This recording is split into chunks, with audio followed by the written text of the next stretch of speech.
नमस्कार, जय हिंद दोस्तों। स्वागत है आप सभी लोगों का एसएससी लैब पर। मेरे प्यारे साथी, मैं सुशांत कुमार हाजिर हूँ फिर एक नई चर्चा के साथ। आज चर्चा महाकुंभ की। मेरे प्यारे साथियों, महाकुंभ जो प्रयागराज में लगा हुआ है, 144 साल बाद एक ऐसा संयोग बना जो महाकुंभ का संयोग जिसे कहा गया। अभी तक ये महाकुंभ का जो आयोजन है अपने आप में एक माइलस्टोन बना हुआ था। सरकारें हों, श्रद्धालु हों, सभी लोगों ने जिस तरीके से इतने बड़े आयोजन को सफल बनाने में जो योगदान दिया वो अपने आप में काबिले तारीफ है। लेकिन मेरे प्यारे साथियों, रात 1:30 बजे एक ऐसी घटना घटी जिस घटना से वास्तव में बहुत सुनकर दुख हो रहा है, क्योंकि ये घटना हुई एक संगम पर यह घटना हुई एक भगदड़ की। भगदड़ में उम्मीद है कि कुछ लोगों के हताहत होने की भी खबर है।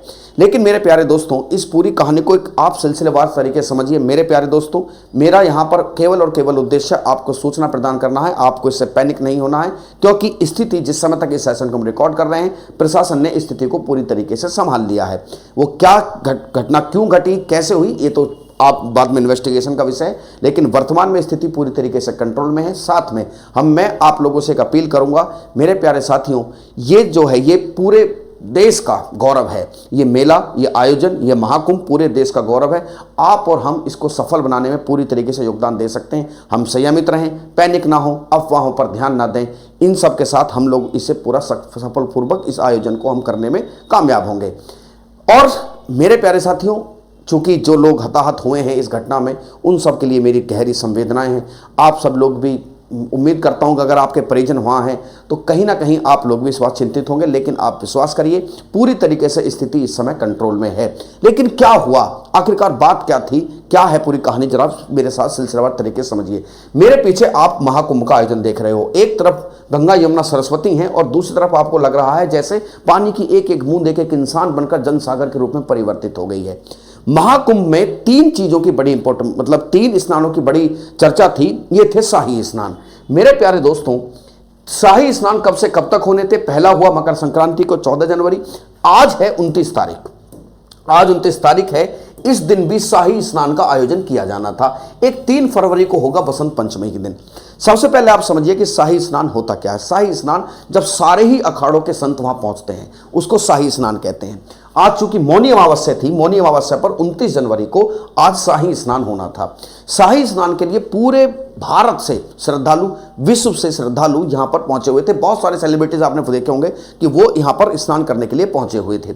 जब ये सभी लोग स्नान करने के लिए पहुंचे तो अचानक से रात को 1:30 बजे खबर आती है कि भगदड़ मच गई है। मेरे पीछे कुछ आप मार्मिक तस्वीरें देख सकते हो। मेरे प्यारे साथियों, मेरा कोई उद्देश्य किसी के भी मन को विचलित कर देना नहीं है, और लेकिन ये तस्वीरें वो आपको बताती हैं कि किस तरीके से वहां गड़बड़ हुई। आप पुलिस वालों को, प्रशासन को सहयोग करते देख सकते हो, हताहत हुए लोगों को देख सकते हो। और साथ में एक पत्रकार ने अंदर घुसकर बताया जाता है, क्योंकि किसी को एंट्री दे नहीं रहे थे, उन्होंने कहा कि हम तो परिजन हैं, हमारा ही कोई शख्स अंदर जो है लग रहा है कि जो एडमिट है या जो घायल है या जब अगर कोई मृत हो गया है तो वो हमारा ही कोई शख्स हो सकता है। तो उस पत्रकार ने चुपके से 10 नंबर तक काउंट किया। लेकिन कोई भी अभी तक ऑफिशियल डाटा नहीं आया है कि इस घटना में आखिरकार कितने लोगों की हताहत होने की खबर है। कोई ऑफिशियल डाटा भी नहीं है। लेकिन जिस समय तक हम इस सेशन को रिकॉर्ड कर रहे हैं, लगभग 12, 13, 14 अलग अलग मीडिया रिपोर्ट्स अलग अलग बातें बता रही थी कितने लोग हताहत हुए हैं, जिनकी संख्या 14 से लेकर 20 तक है।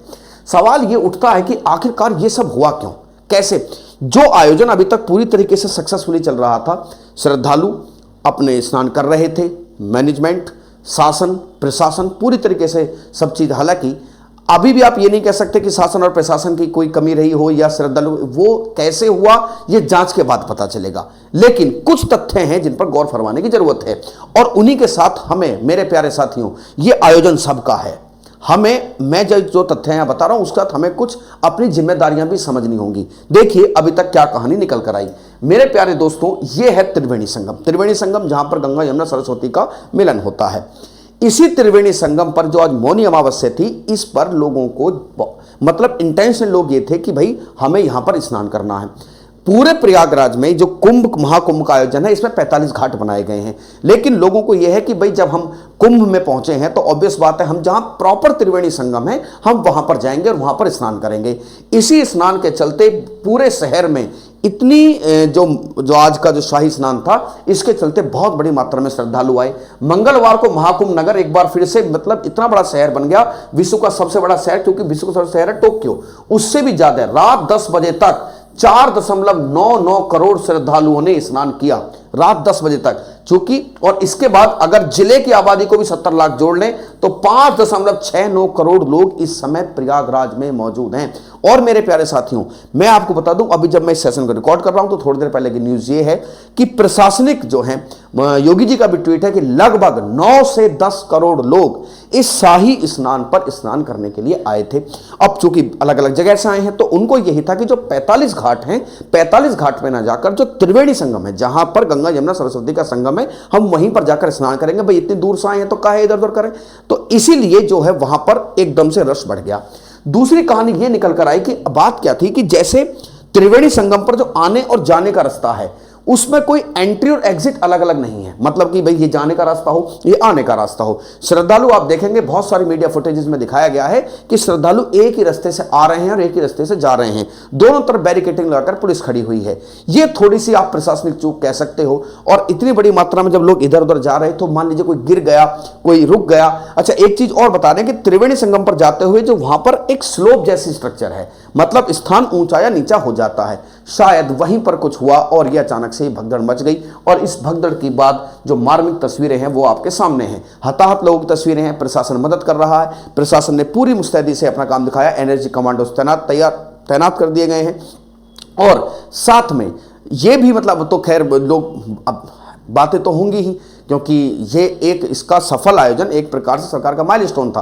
विपक्ष ने भी कहना शुरू किया कि भाई सब सेना को बुला लेना चाहिए था। जो भी हो अच्छा होगा, क्योंकि कोई नहीं चाहता कि किसी प्रकार का किसी को कोई समस्या हो। तो मेरे प्यारे साथियों, हुआ क्या कि जैसे ही जो रास्ता था वो एक ही था। अब रास्ता आने जाने की जब चूंकि एक ही है तो वहां पर कोई ना कोई घटना हुई है जो अनुमान लगाया जा रहा है। और वहीं पर क्या है कि त्रिवेणी संगम तक जाने के लिए रास्ता स्लोप में है, मतलब कहीं से ऊंचा है कहीं से नीचा है। तो ऑब्वियस बात है वहीं से कहीं कुछ गड़बड़ हुई है। महाकुंभ मेले प्रयागराज शहर में इस समय करीब 10 करोड़ ज्यादा श्रद्धालु हैं। ये कुछ खबर अंदर से निकल कर आ रही है जो शासन प्रशासन बता रहा है कि लगभग 10 करोड़ लोग मौजूद हैं। और 28 जनवरी तक 19.94 करोड़ लोग महाकुंभ में स्नान कर चुके थे। प्रशासन की कोशिश है कि आसपास के घाटों पर स्नान करके श्रद्धालुओं को वापस भेज दिया जाए।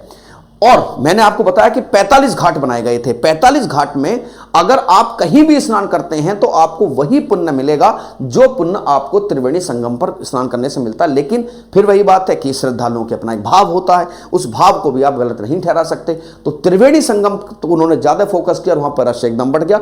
वहीं पर यह भगदड़ की घटना हुई है। कुछ प्रयास भी है, कुछ जो है एक गाइडलाइन जारी की गई है कि आप जहां हैं गंगा जी में, मां गंगा के पास आप जहां हैं वहीं से पास के घाट पर आप स्नान कीजिए। त्रिवेणी संगम पर जाने की मतलब मैं ये नहीं कह सकते कि कोशिश मत कीजिए, लेकिन आप ये मानिए कि आप जहां हैं वहां पर आपको उतना ही पुण्य मिलेगा। इसमें कोई दो राय वाली बात नहीं है। और आप वहीं पर स्नान कर लीजिए। फिर क्या है, जो कुछ प्रत्यक्षदर्शी बताया कि वहां हुआ क्या, घटना 1:30 बजे के आसपास की है। प्रत्यक्षदर्शी बताया कि जो एक एम्बुलेंस ड्राइवर है उससे बात हुई है। दैनिक भास्कर के पत्रकार वहां पर मौजूद थे। तो ये जो मेरी पीछे इमेजेस आप देख रहे हो दैनिक भास्कर के सौजन्य से ली गई हैं। तो उन्होंने बताया कि 1:30 बजे की यह घटना है और लोगों को कुछ नहीं पता कि वहां क्या हुआ है, कैसे, क्योंकि बहुत सारे लोग, मैं कुछ ऐसी तस्वीरें हैं जिनको मैं दिखाना उचित नहीं समझता। तो कुछ लोग जो वहां पर भगदड़ मची है तो अपने उनके परिजन, भाई बहन, माता पिता, कुछ लोग बिछड़े हैं। लेकिन आप विश्वास करिए, संयम रखिए, पैनिक मत होइए। क्योंकि देखिए एक बात आप समझ लीजिए कि इस घटना में जो होना था वो हो गया। अब आपका संयम ही इस घटना का जो एक नुकसान है उसको कम करने में आपकी मदद करने जा रहा है। अब क्या होने जा रहा है कि भाई क्या जो शाही स्नान था, शाही स्नान चूंकि आज मौनी अमावस्या है, तो क्या इस मौनी अमावस्या पर इस शाही स्नान को टाल दिया जाएगा। हालांकि कुछ अखाड़ों ने कहा कि कोई ऐसी बात नहीं है, हम 3 फरवरी को भी स्नान कर सकते हैं, ऐसी कोई दिक्कत नहीं है। लेकिन अभी जिस समय इस सेशन को रिकॉर्ड कर रहा था, जो अखाड़ा परिषद है, अखाड़ा परिषद के जो मुखिया हैं, अध्यक्ष जो रविंद्र गिरी हैं, उन्होंने कहा कि हम अमृत स्नान करेंगे लेकिन कोई भी बड़ा जुलूस नहीं निकालेंगे। और ये सारी बातें उन्होंने प्रशासन से बातचीत करके इस निर्णय को लिया कि अमृत स्नान किया जाएगा। लेकिन फिर वही बात है मेरे प्यारे साथियों, मेरे दोस्तों, मेरे भाइयों और बहनों, जो लोग महाकुंभ जा रहे हैं जाइए, बड़ा आप ये पुण्य का काम है।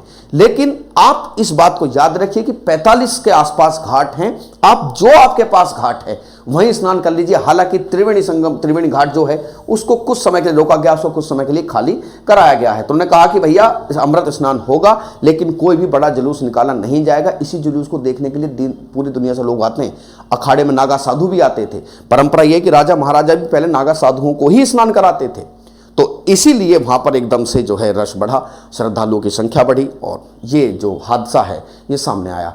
तो मेरे प्यारे साथियों, देखिए, हमारे इस घटना को बताने का उद्देश्य किसी को पैनिक करना नहीं है, लेकिन जो भी लोग महाकुंभ में इस पुण्य स्नान को करने जा रहे हैं, थोड़ी सी सावधानी बरतिए। आपकी थोड़ी सी सावधानी प्रशासन की मुस्तैदी निसंदेह रूप से इस आयोजन को एक माइलस्टोन के रूप में साबित करेगी। उम्मीद करता हूँ आपको ये सब बातें, चीज़ें समझ में आई होंगी और आप सहयोग करें, पैनिक ना हो।